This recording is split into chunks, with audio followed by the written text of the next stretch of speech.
Doctor Ghulam Nabi, child specialist. आज का video बहुत ही इम्पोर्टेंट है, सदका जारिया है, किसी की जान बच सकती है। और एक ऐसी बीमारी के बारे में हम बताएंगे जिससे हमने रोज़ 10 बच्चे मरते हुए देखे, 10-10 बच्चे आईसीयू में दाखिल होते देखे, 10-10 दिन तक। और फाइनेंशियल बर्डन भी होता है, किसी को जान को खतरा भी होता है। तो ऐसी बीमारी से हम बचने के बारे में बात भी करेंगे। तो पूरा वीडियो अगर कोई नहीं देख पाता है तो आप उसको आगे भेजेंगे तो आप लोगों के लिए और हमारे लिए सदका जारिया बनेगा। और इस वीडियो को पूरा ज़रूर देखिएगा कि एक ऐसी बीमारी के बारे में जिसका इलाज मौजूद है और उससे हम अपने बच्चों को बचा भी सकते हैं, तो क्यों ना हम बचाएं। ठीक है, तो सबसे पहले आपको बताऊं कि खसरा जो सर्दियों में फैलता है और सर्दियाँ आ गई हैं तो आप अपने बच्चों को हिफाजती टीके लगवा लें। खसरे का हिफाजती टीका मौजूद है, 9 महीने और 15 महीने पे लगता है। तो 9 महीने पे पहला डोज़ लगता है, दूसरा डोज़ 15 महीने में लगता है। तो जिन बच्चों वालिदैन ने अपने बच्चों को हिफाजती टीके नहीं लगवाए अभी तक खसरे का, तो फ़ौरन लगवा लें। और अगर अलामतें मौजूद हैं तो उसको गौर से सुनें, कैसे उसका इलाज किया जाता है और कब हॉस्पिटलाइज किया जाता है। सबसे पहले खसरा जो होता है वो 3-4 दिन के बाद ज़ाहिर होता है। फिल वक्त तो बच्चे को बुखार होता है तेज़ 103 104, नज़ला, खांसी, आंखें लाल होती हैं और रोशनी से थोड़ा सा बच्चों को जो आंखें जैसे रोशनी आंखों पे लगती है तो फ़ौरन आंखें बंद कर देते हैं और मुंह में छाले होते हैं। ठीक है, कितनी चीज़ें हो गई। सबसे पहले हो गया बुखार तेज़, खांसी शदीद, नज़ला, आंखें लाल, मुंह में छाले, 5 चीज़ें हो गई। जो खसरे के जो दाने होते हैं, रैशेज़ होते हैं, धब्बे बनते हैं, वो चौथे तीसरे चौथे दिन बुखार के तीसरे चौथे दिन पे बनते हैं, इसीलिए हमें थोड़ा सा लेट पता चलता है। तब तक हम बहुत परेशान रहते हैं कि बच्चे को क्या हुआ है, नमूनिया है, खांसी नज़ला बुखार है, वायरल फीवर है, क्या है, तो हम परेशान रहते हैं। जब खसरा निकलता है तब जाके पता चलता है।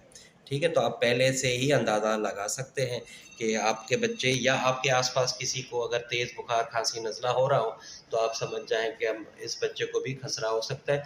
क्योंकि वो अगर खांस रहा होगा या उसको छींक आ रही होगी तो वो आसपास के लोगों को भी इन्फेक्ट कर सकता है और फैला सकता है। स्कूल में आप किसी वेटिंग एरिया में किसी क्लिनिक पे बैठे हुए हैं, फॉर एग्जांपल किसी डॉक्टर को दिखाने गए हैं, आप अपने बच्चे को पेट के दर्द के लिए, या बच्चा बहुत ज़्यादा रो रहा है, कुछ पता नहीं है, मगर आपको पता चलेगा आप वेटिंग पे बैठे हुए आपके आसपास किसी को नज़ला खांसी हो रहा हो, तो आप फ़ौरन उससे थोड़ा सा दूर हटें, अपने बच्चे को हटा दें।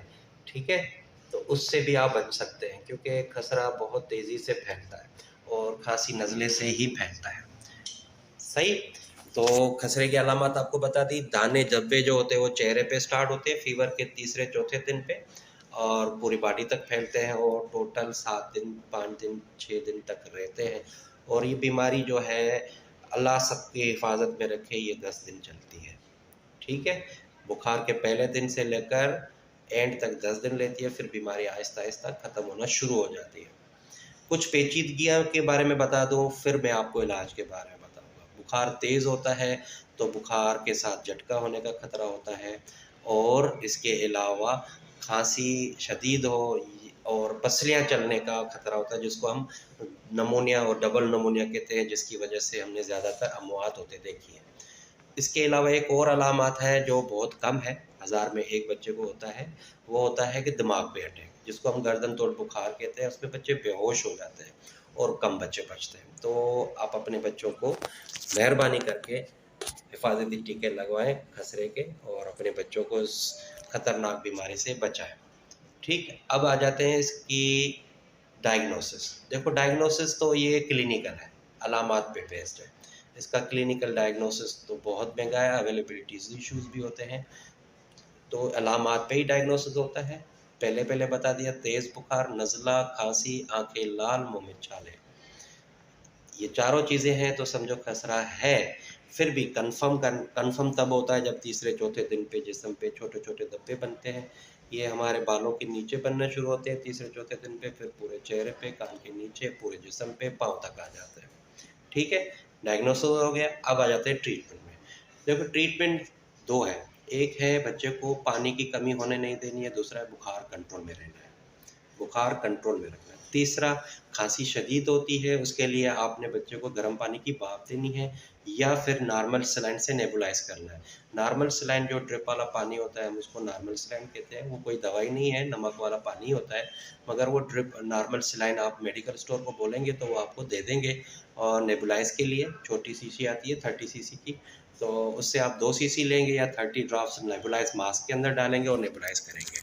हर 1 घंटे के बाद नेबुलाइज करेंगे। लंग्स उस बच्चे के माशाल्लाह इंशाल्लाह सेट रहेंगे। अगर बच्चे की सांस की रफ्तार तेज़ हो तो आप बच्चे को हॉस्पिटलाइज करेंगे, ऑक्सीजन लगवाएंगे। अब मुंह के छालों के लिए दवाई आती है, नील स्टेट ड्रॉप्स आते हैं। बच्चा छोटा है तो आप आधा ड्रॉपर, बच्चा बड़ा है तो 1 ड्रॉपर दिन में 3 मरतबा मुंह के छालों के लिए दे सकते हैं।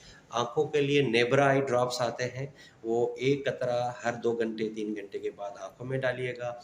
ऑप्टाक्लोर आई ड्रॉप्स आते हैं, 1 कतरा दिन में 3 मरतबा देंगे। इसके अलावा हम विटामिन ए देते हैं, जो अगर किसी बच्चे की उम्र 6 महीने से कम है तो हम उसको देंगे। चलो विटामिन ए छोड़ दें, विटामिन ए जो है ना वो उसका साइड इफ़ेक्ट ज़्यादा है, तो इसीलिए मैं वीडियो में नहीं बता रहा हूँ। वो चाइल्ड स्पेशलिस्ट के ऊपर छोड़ दें, वो बच्चे की एज देख के फिर डिसाइड करेंगे कितना देना है और कितने दिन देना है, ठीक है। कुछ चीज़ें ऐसी है कि हम वीडियो में नहीं बता सकते क्योंकि वो मिसयूज़ हो सकता है और साइड इफ़ेक्ट ज़्यादा होते हैं, सही है। तो अगर कोई चीज़ रह गई होगी तो मैं बाद में एक और वीडियो भर लूँगा। कुछ चीज़ आप अगर पूछना चाहते हैं तो आप मुझसे वीडियो के कमेंट्स बॉक्स में पूछ सकते हैं। अस्सलाम वालेकुम।